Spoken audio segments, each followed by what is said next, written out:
అందరికీ నమస్తే అండి. ఎప్పటి నుంచో మేము ఎదురు చూస్తున్నటువంటి గజ్జి పూజ సమయం అయితే ఆసన్నం అయిపోయింది. ఈరోజు అయితే గురువుగారు గజ్జి పూజ కార్యక్రమం మా సత్తుపల్లిలో ఉన్నటువంటి రామాలయంలో అయితే ఏర్పాటు చేశారండి. ఈరోజు గజ్జి పూజ కార్యక్రమం అయిపోయిన తర్వాత అదే రామాలయంలో ఒక గ్రౌండ్ అయితే ఉంది. ఆ గ్రౌండ్లో మా ప్రోగ్రామ్ అయితే అరేంజ్ చేస్తున్నారు. చాలా హ్యాపీగా ఉంది. ఈ మూమెంట్ కోసం నేను ఎప్పటి నుంచో వెయిట్ చేస్తున్నాను అనమాట. సో గజ్జలు కట్టుకోవాలంటే కూడా ఒక అర్హత ఉండాలి కదా.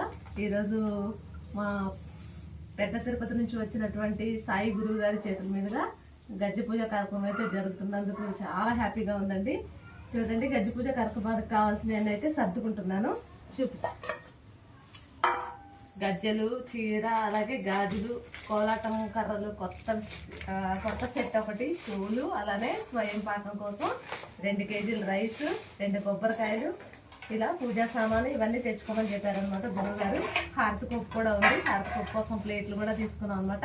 చూడండి, స్వామివారి కోసం 1 కేజీ రవ్వ కేసరి అయితే ప్రసాదం చేశాను. సో నాకైతే చాలా హ్యాపీగా ఉంది. ఇలాంటి ఒక కళ నేర్చుకొని దానిని 10 మందిలో ప్రదర్శించే అవకాశం నాకు వచ్చినందుకు నిజంగా శ్రీనివాస స్వామికి నేనైతే ధన్యవాదాలు తెలుపుకుంటున్నాను. హరే శ్రీనివాస. వీడియో నచ్చితే ఒక లైక్ అయితే ఇచ్చేసేయండి అబ్బా. Thank you for watching.